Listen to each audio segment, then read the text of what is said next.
Hey, you know what you're getting into when you go to wearing a kilt places. Yeah, absolutely. And again, the whole point was to raise money and raise awareness. And I think I got dared that if, I would go prone, somebody would donate like $5 for every X I shot. I'm Ryan Gresham, and this is Gun Talk Nation.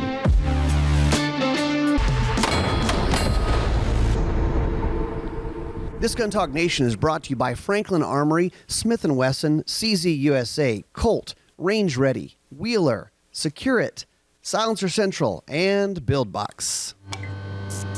Welcome into Gun Talk Nation. We are back at it and talking with our good old buddy, Caleb Giddings. How you doing, man? Good, man. It's good to talk to somebody lately. I've been a little occupied. Yeah. Yeah, you're off doing the Lord's work overseas, but I was thinking about when one of the first times, I don't know if it was the first time that I ever met you, but one of the first times we hung out and talked and did some stuff was at the Bianchi Cup, and Hmm. you were wearing a kilt. Oh my gosh, yeah, that would have been 2012. I Yeah. wore a kilt to Bianchi Cup. There was a fundraiser that a friend of mine was participating in, which was called Kilted to Kick Cancer. And the idea was to raise money for awareness for male-specific cancers, right? Prostate cancer, all of those other cancers. Yeah. And, I thought it would be a hoot to wear a kilt to Bianchi Cup. And it was, in fact, a hoot. A lot of people who have been around that match for a long time remember me for that kilt. Yeah. And for those who don't know, at Bianchi, you have like four different events that you shoot, moving, a barricade. But there's one where a lot of shooters, even though it's a handgun match, go prone Hmm. in a kilt, Yep. Caleb. Yep. I went prone in a kilt at 50 yards on the practical. Julie has a couple of great photos that she was able to publish from Oh Julie boy. Golub. If people don't know who Julie Yeah. is, has some great photos that she was actually able to publish from that, and some others that I'm glad that my mama never saw. So Hey, you know what you're getting into when you go to wearing a kilt places. yeah, absolutely. And again, the whole point was to raise money and raise awareness. And I think I got dared that if, I would go prone, somebody would donate like $5 for every X I shot in the match. So I ended up raising a ton of money, That's like that's for a awesome. small kind of like regional fundraiser. I ended up raising a ton of money. So you know what? Sometimes gimmicks work. Yeah, absolutely. That's great, dude. I just was thinking about that. I was like, gosh, yeah, we kind of go back a little ways. Um, Yeah. so I mean, Caleb, you work with Taurus, Rossi, and that whole family of brands. Yep. Tell people a little bit about yourself and what you're up to these days. Yeah, so I am the general manager of marketing for Taurus USA, and in our family of our umbrella of companies, family of companies, whatever you want to call it, we have Taurus USA, Rossi USA, and Heritage Manufacturing. And all three of these brands are kind of positioned in different spaces in the marketplace. They serve different customer bases, and it's fun because I get to kind of think with three different brand hats on whenever we're doing product research and product launches and stuff like that. Kind of my primary thing that I do media relations. I do stuff like this, talk to my friends in the media, and occasionally I get to go shoot some matches and go do some fun hunts and stuff like that. And I tell you, KJ can speak to this, having known me for a long time. I was never that interested in hunting, but this Yeah. last year, the bug has bit me pretty hard. Yeah, you did it, what, Texas? You did Africa, which is I did that's like Texas. jumping in with both feet. Yeah, I did most people's bucket. I skipped sitting in a tree stand hunting white-tailed deer and just went to people's bucket list hunts. I didn't mean to do it like that, but the opportunity to do the axis deer hunt in Texas and then to go hunt Africa with both with a rifle and with a handgun was, I mean, I'm not kidding when I say I went to Africa in June of this year, and I have thought about it every day since then. Like there has not been a single day that's gone by where I haven't thought about like one aspect of it or something else, or been on my phone when I should be working, Googling Mozambique buffalo hunts and stuff like that. Everybody says that when they always and they're not kidding. Everyone says when you go to Africa to hunt, you'll be planning your next hunt on the plane ride back. You're thinking about it. Mhm. And also I remember as a kid, my dad went to Africa. I believe it was the first time he went. And it felt like it was a long time. It felt like it was 2 or 3 weeks that he went. And Mhm. I remember him getting back and I don't know, 10 or 11 years old. So I'm just like thinking this is the coolest stuff. The number of stories from just a 2 or 3 week trip from him, from his PH, it was just story after story after story. These are stories we still tell. Like I still Oh tell, my yeah. dad still tells of like, this is a wild thing that happened. Oh yeah. I will talk about, the the kudu hunt or the wild. I mean, of the animals that I shot, two really stick out. So I shot a wildebeest with the Taurus Raging Hunter 44 Magnum revolver. And what's funny about that, that was the first thing I shot when I was down there. And what's funny about it is if I had known what I knew after shooting it about wildebeest, I probably wouldn't have taken the shot. But I ended up shooting it about 66 yards, 65, 66 yards, dropped it with one shot. It walked like 10 paces and just flopped over. Mm-hmm. When we get back to the camp, the PH is like, you guys wouldn't believe this shot. It was crazy. And the owner of the operation goes, oh, yeah, wildebeest are the plains animal that gets wounded the most and runs off. They're incredibly tough. And I was like, if I had known that, I wouldn't have shot it at 60 plus yards with a freaking handgun. And everything But in Africa is so tough. I oh mean, my that's gosh, why, this, and some people don't understand when a hunter or even the PH does a follow-on shot. People who are used to shooting whitetail in Missouri think that's overkill. No, it's not overkill mhm. because these freaking things are tough, and depending on the animal, you go up to it, they can be aggressive. They can reanimate. I shot a zebra that refused to die. I shot him through the heart and he ran for 2 miles. He was like, no, I refused. I'm like, I mean, and it was a good, it was maybe a touch low, but it still hit vitals. And he was just like, I'm not dying today. I'm gonna run. And we tracked that thing for 2 miles, got lost in the dark. Our tracker couldn't find this is what you're talking about. Our tracker couldn't Mm-hmm. find the truck. And I'm like, I got 2 years worth of stories in a week and a half in Africa. Yeah, it's wild. So you used revolver. Did you also use rifle?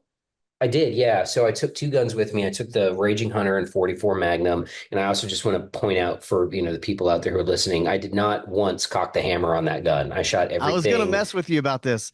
I Double shot I action shot only? that I shot that wildebeest at 66 yards, double action only. Nice. I shot a warthog at about 25 yards out of a blind with a revolver. I shot a jackal from the seat of the truck at about 30.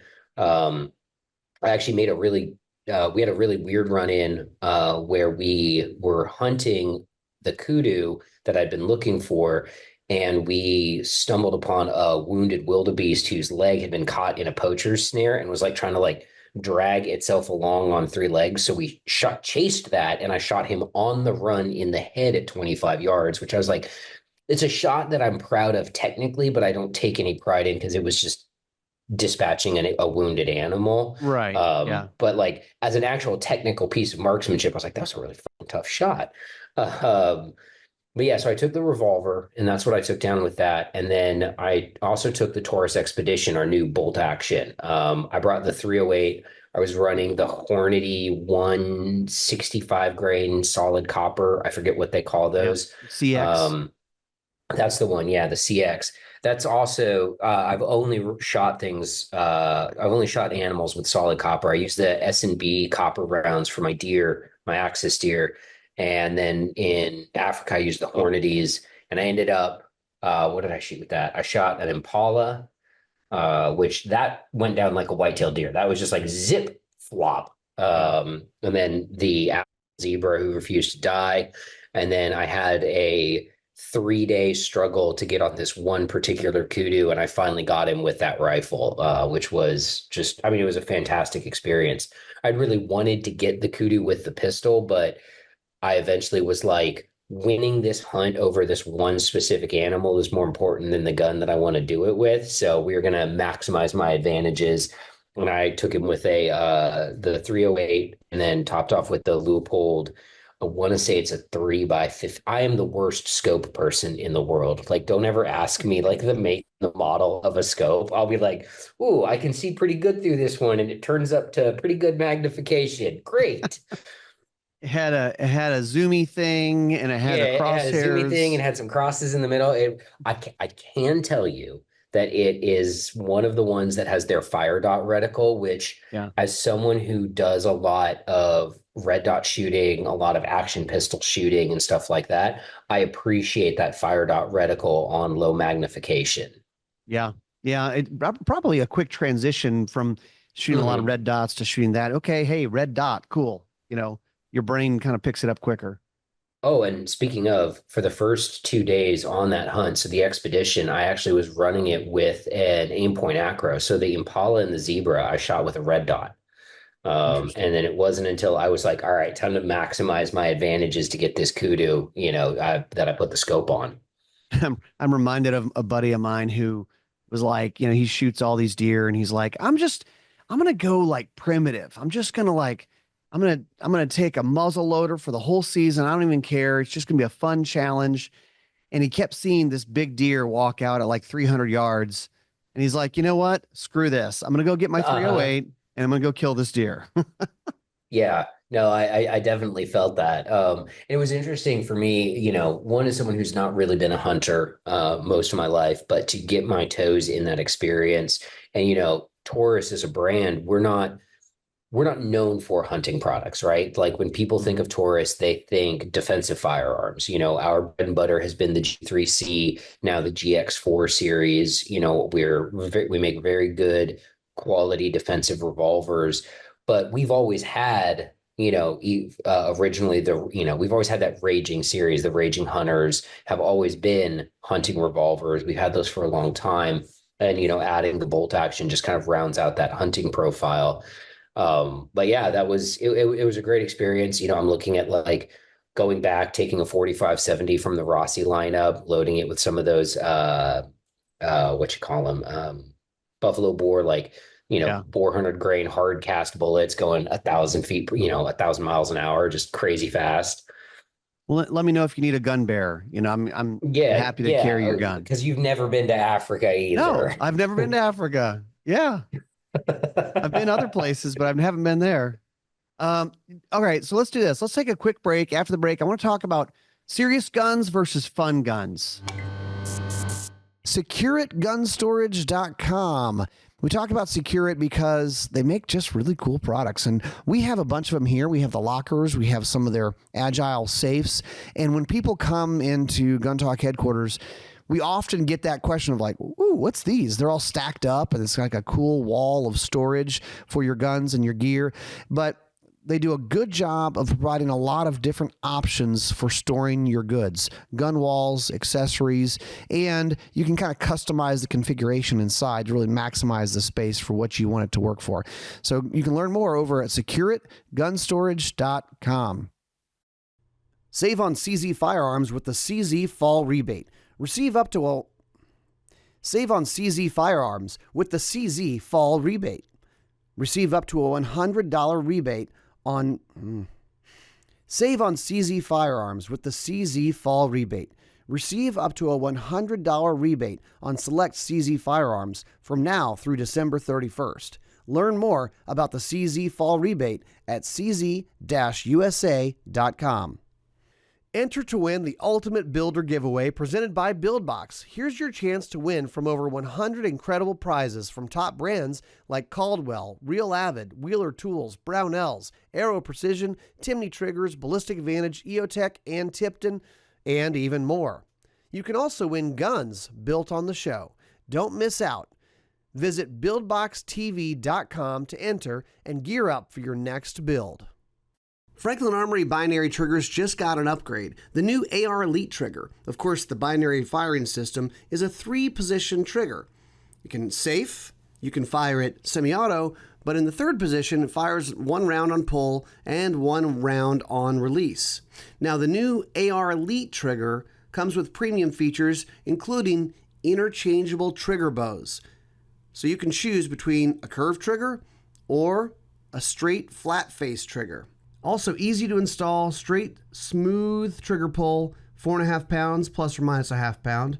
Positive reset. So go check it out, franklinarmory.com. All right, Caleb, our world, I know you know this. I feel like we maybe have talked about this before. They get very serious. What's the purpose of this optic? What's the purpose of this gun? And with the brands you guys have, you do have serious guns that are defensive, concealed carry, all this stuff.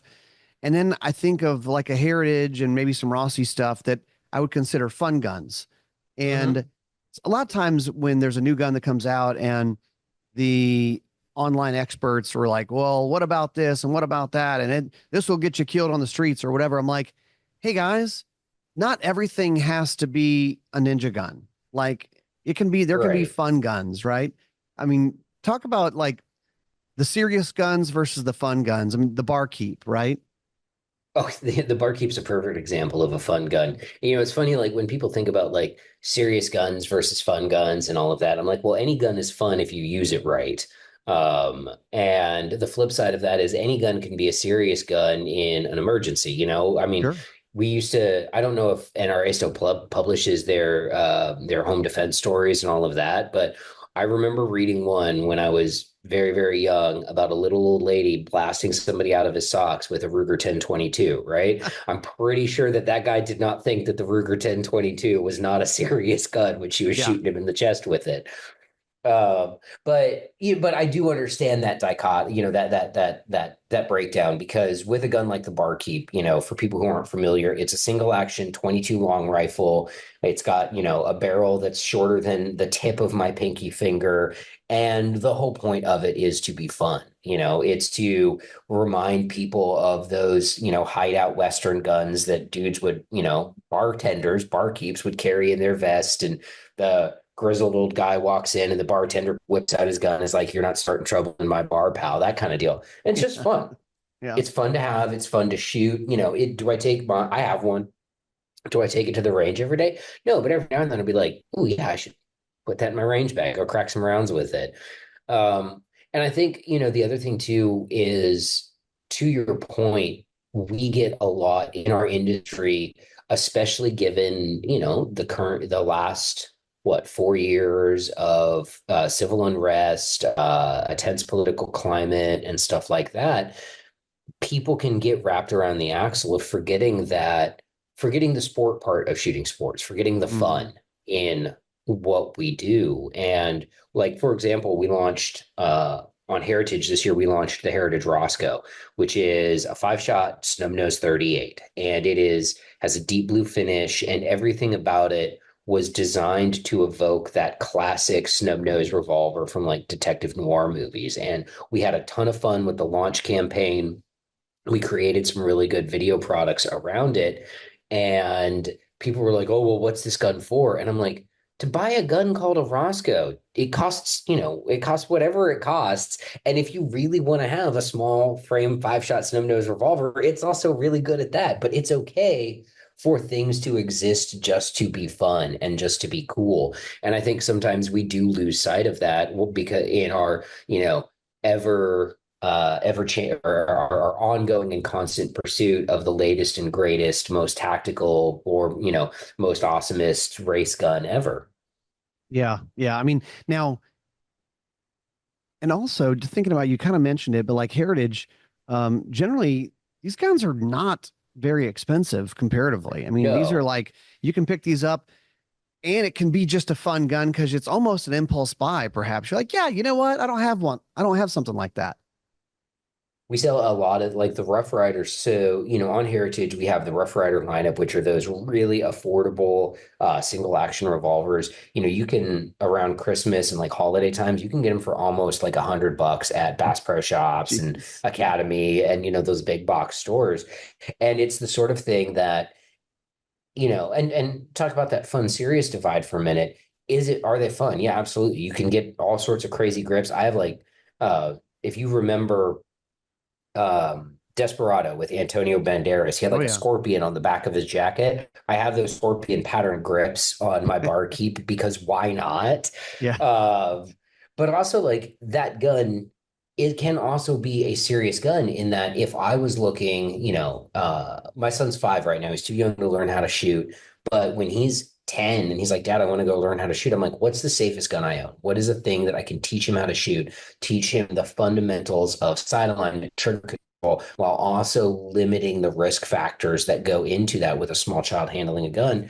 A single action revolver is a great idea. And Yeah. then it also makes a good first gun for a kid too, where it's like, hey, congratulations, you're, you know, my wife would like me to say you're 18, here's your first gun, but I'm like, you're 14, here's your first Right. Let's gun. be honest. Yeah, let's be real about it. But and Heritage is a great example of fun guns because we also have, pistol caliber lever actions. We have mare's leg clones on there. We have we've got, a hammerless side by side coach gun. We've got a hammer fired side by side coach gun. Um, we That's just fun. launched the field models for the Badlander. So like, do you want to go hunt pheasants like it's 1935? You can. I plan on getting that because I like pheasant hunting. That was the one hunting I liked doing before all of this was pheasant hunting because it's very civilized. And you don't have to wake up real early. You don't have to be quiet. You can Exactly. walk around and talk and shoot the shit. I'm just looking at the Badlander. You've got it in all four gauge. Well, I say all four. We're gonna forget about 16 for a second. You got it in 12, 20, 28, and 410. That's cool. Hmm. Yeah, absolutely. And 16 is also great. I am one of those like weird 16 gauge guys, but I would You and I are the love. same. I like the weird stuff. Speaking of weird stuff, we are about to upset everybody listening to this. After the break, we're going to talk about revolver carry. Upgrade your workbench with Wheeler tools. Wheeler tools are specifically designed for the job. Fat wrenches, AR tools, gunsmithing tools, and scope mounting kits make the job easier and it's done right. Check out complete armorer's kits, purpose-built screwdriver sets, or even scope rings. WheelerTools.com. That's WheelerTools.com. Colt revolvers stand the test of time, and they've added more to the lineup. The Colt Grizzly is a rugged .357 Magnum 6-shot revolver featuring stainless steel construction and adjustable sights. The Colt Kodiak is your ultimate companion for big game hunting or backcountry carry in .44 Magnum with a 4¼ inch ported barrel. See the Colt revolver line at Colt.com. RCBS was founded in 1943 by Fred Huntington in Oroville, California, and they're still at it today, making dies and shell holders, presses, and all sorts of reloading supplies, trusted for decades. Get into reloading again with RCBS, rcbs.com. Range Ready is where we run our classes, rangereadystudios.com. So go over there to check out the classes and events that we have going on. These things go fast. Another little known thing about Range Ready is we will provide you a pistol if you need one for running a class or even an AR, but there's no charge for that. We don't rent you a gun and there's an upcharge. It's just available for your use. So it's a pretty cool deal. Go check it out, rangereadystudios.com. The new Smith & Wesson Bodyguard 2.0 bridges the gap between a gun that's easy to carry and one that's easy to shoot. Small and lightweight at only 9.8 ounces, but plenty of .380 auto with 10 and 12 round magazines. See the new Bodyguard at smith-wesson.com. Now, Caleb, I know you have shot all different types of guns. I've shot all different types of guns. I'm maybe above average with most guns. I can shoot most stuff and Having pick it up. having seen lots of gun writers shoot and media people shoot, you are definitely above average for the media set, which puts you well above average for the gun owning public, quote unquote. And Or listen, I don't know why, and I did a podcast about this a couple weeks ago. Um, I've always been comfortable shooting snubby revolvers. I don't claim that they're easy to shoot, but it's just always that that presentation and the sight picture. I was always comfortable shooting them and shot them pretty decently. And so, just to be weird, I decided to start messing around with revolver carry. Now I know you you're like the revolver carry evangelist, and so that's one way of looking at it. Yeah.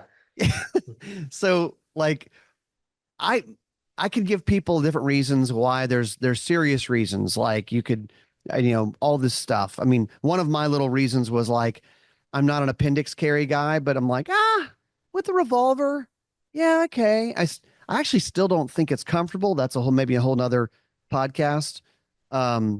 But maybe it's just the holster I'm using. I don't know. But I I would mean, I would bet it's the holster, but it's a revolver was the first thing I was able to really successfully comfortably appendix carry. yeah. And to this day, I figured out the mechanics for appendix carrying a full size nine double stack 9 millimeter with a light and an optic. I've got it figured out. It's a ton of weight, and I don't particularly enjoy doing it. And I think that 90% of the people who claim that that's their EDC are lying. Lying is too harsh a term. I think maybe they're exaggerating how often that is actually their EDC. Yeah, I carry a 15 round, you know, full size compact gun with a light and a Mhm. dot every single day. No, you don't. Yeah, I think the real thing, like, there's a whole lot of arguments for the small frame revolver that to kind of revisit something we talked about earlier that makes sense when you stop thinking about the arms race to the latest and greatest, most accessory featured, whatever. Like, a 2011 with a light and an optic. Is that a great gun to shoot? Yeah, I love them. But in the real world,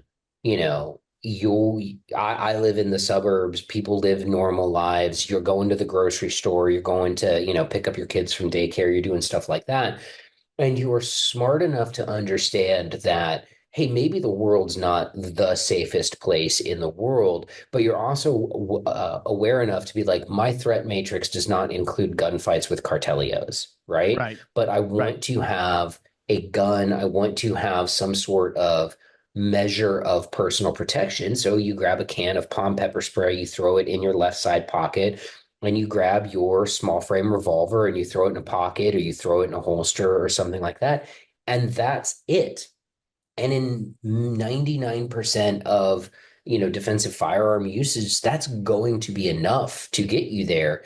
And I think that, it's something that I've talked about with Daryl Bolke a lot, where he has this idea of the snubby lifestyle, right? Where Mm-hmm. you're living your life the same as you would with a gun as you would if you didn't have a gun because of the ease of carry, because how easy they are to conceal and stuff like that. And I think what happened was with the rise of small frame compact semi-automatics like the Glock 43s, 48s, P365s, some of the Taurus products, the G2Cs, G3Cs, we built these small frame 9 mils that are easier to shoot than a snub nose and relatively easy to conceal.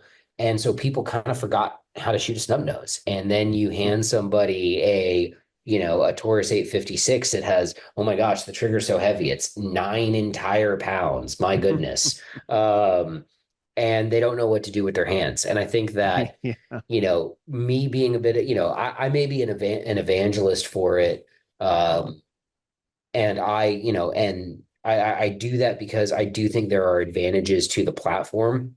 But I say that also with the caveat that my lifestyle isn't everybody else's lifestyle. And some people will never be comfortable with just 6 shots or 5 shots or however many shots your snub nose revolver holds. And that's fine. do you, that like there was a version of me that existed a long time ago that was a lot more dogmatic about stuff. And now Hmm. I'm like, hey, here are my ideas. Here are why I think they're good ideas. Here's why I continue to do them. And it does not change what my paycheck says on it at the end of the day if you choose to listen to me or don't. Well, and you mentioned Daryl Bolke and the guys from American Fighting Revolver. I mean, they make a couple good points too. Of like, well, um, you're a lot less likely to have a shooter-induced malfunction on a Hmm. revolver. And if you're not good at shooting, I mean, just for people listening, is there some sort of benchmark to, because they're like, oh yeah, I buy guns often, like, but like, how often do you shoot and how often do you train under the watchful eye of an Right. instructor? I mean, you can absolutely have ammo induced malfunctions, shooter induced malfunctions. Those two things don't really happen with revolvers. And No. not that you should, if you're this unsafe, you probably shouldn't be carrying a gun, but like it's also much less likely to have any sort of negligent discharge with a revolver than a striker fired gun. Fair? Well, and I've talked about that at length, and this is a topic that we kind of get like get the heebie-jeebies talking about this in the gun space sometimes, right? But if you are I don't want to say new gun owner, we'll say inexperienced, all right? You bought a gun, and think about what did NSSF say? 8 million people who bought guns during COVID, right? How many of those people went out and took a class? Not 8 million, that's for sure. Yeah. Um, Fraction of that. and so when you have people who are relatively untrained, and even people who have been buying guns their whole lives and maybe even shooting a lot, but don't have a lot of training, the first thing they do, and I'm going to use my VR controller, the first thing they do when they pick up a gun is, where does their finger go? It Yeah, goes on the straight trigger. into the trigger guard, straight onto the trigger. And now, if you're running around with a striker fired pistol that's got a 3.5 pound trigger pull, that's dangerous. Mm. If you're running around with a double action revolver, you heard a bump in the night and you grab your Taurus 82 off your nightstand because it was $250 at Cabela's during the pandemic and it was the only gun they had, and your finger goes straight into that trigger guard, the odds of you making a tragic life-altering mistake are much lower. And I don't want people to think that that is a selling point, but I think it's important for us, whether we're in the media or whether we're professional instructors in this space, to acknowledge the number of people out there that will buy a gun and they will never get an ounce of training, Mm. and they will never, like, they won't even watch a YouTube video about keep your finger off the freaking trigger. Well, and I'll admit to this, because we have the benefit of getting a lot of different types of guns and holsters and things in, that I kind of will get bored with like what people go, oh, well, Ryan, what are you carrying? And go, I don't know. Like I'm carrying whatever I had a holster for. It's fine. And I am like very much not dogmatic about it. I'm like, it's fine. They're all fine. Unless it is totally unreliable or it's just super uncomfortable to carry. I've carried any variety of things, and I think I'm just like, this will be fun. I'll start carrying this for a little while. I haven't carried a revolver a whole lot, so let's make this a thing for a little while. But I think part of it too is, I get asked, like, I will straight up acknowledge that, like, for the vast majority of people who are, going to get training, going to get, going to learn how to shoot, a Taurus G3 or a GX4 carry, it's a micro compact. You get your micro compact 15 round gun. That's probably going to be a better choice for most people than a revolver. But I like revolvers. I like to shoot revolvers. I like to train with them and I like to practice with them. So I'm going to carry something that I like because it means I'm more likely to take it to the range and train with it. And I am willing to accept the potential trade-offs of having that because, again, I live in the real world. I'm if I think I need a 15 round gun with a light and an optic on it, well, I have plenty of those too. I could go grab one of those.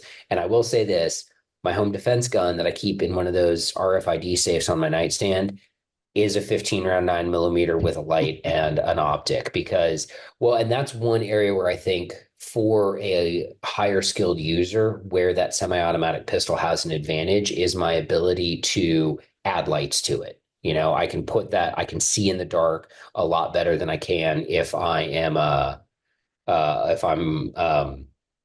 running around in the dark with a revolver with no lights on it. Yeah, yeah, absolutely. It's just fun to talk about, but I agree. Like, I probably shoot a full size 9 mil better. And yes, if I was going to run into the cartel or gang of ninjas, I'd want the 15 or 17 Yeah, round gun. absolutely. I mean, A I guess rifle I'm or a kind of making shotgun. that assumption that in my rural Louisiana going to the grocery store carry, I acknowledge I could run into problems or a bad guy. You're not safe anywhere, not 100% safe anywhere, but I also feel like I'm proficient with a 5 or 6 shot snubby that, 98% of the stuff I can deal with it. Absolutely. Man, anything else that's like new Taurus wise that people, favorite guns recently that you've been messing with? Well, let's see. What have we launched since I've been gone? We launched while I was out. I filmed all the pre-production videos for it. We launched a gun that has so much of my DNA in it, I should probably pay child support. The new 608 competition. So this is our first from the ground up competition revolver. It's an 8-shot 357 Magnum 38 special. It is cut from moon clips. It's got chamfered charge holes, fiber optic front sight. It's basically like I went to our engineers and was like, I want to get this gun to the point where it is, you could buy it right off the shelf and go shoot a match with it, or Mm-hmm. you can tweak it another 80% to get it to that full race revolver status. So we launched that. I think it's super cool. I have one sitting at home in my safe that I'm like, I want to go home and shoot this gun so bad. And then we have some, really cool stuff coming out next year. So, tons of new launches on Heritage. I encourage everyone, go to taurususa.com, go to rossiusa.com, go to heritagemanufacturing.com, check out the launches. If you see something that strikes your fancy, there's a little like Gunbreaker buy now button, go buy it on the internet, man. Like have Wow. fun, go get fun guns. That's awesome and dangerous. Yes, Dangerous yes. for Oh, the dangerous for wallet, your not, pocket. you Dangerous know, for your pocketbook. Yeah, let's that's right. clarify that before somebody clips that out. Oh, he just said guns are dangerous. Well, you know, Yeah. awesome. Well, man, thanks for chatting up and good luck over there. And Yeah, man. I appreciate it. Thanks for having me on. yeah, and it's always fun, dude. Always fun. I guess I won't see you at SHOT Show, huh? You definitely will not. I'm gonna miss SHOT Show, probably miss NRA as well. So, but I'll be back. I'll be back at some point next year, unless it all goes crazy over here. So hopefully, fingers crossed, everything stays chill. Yeah, absolutely. All right, guys, that's it for us. We will see you next time on Gun Talk Nation.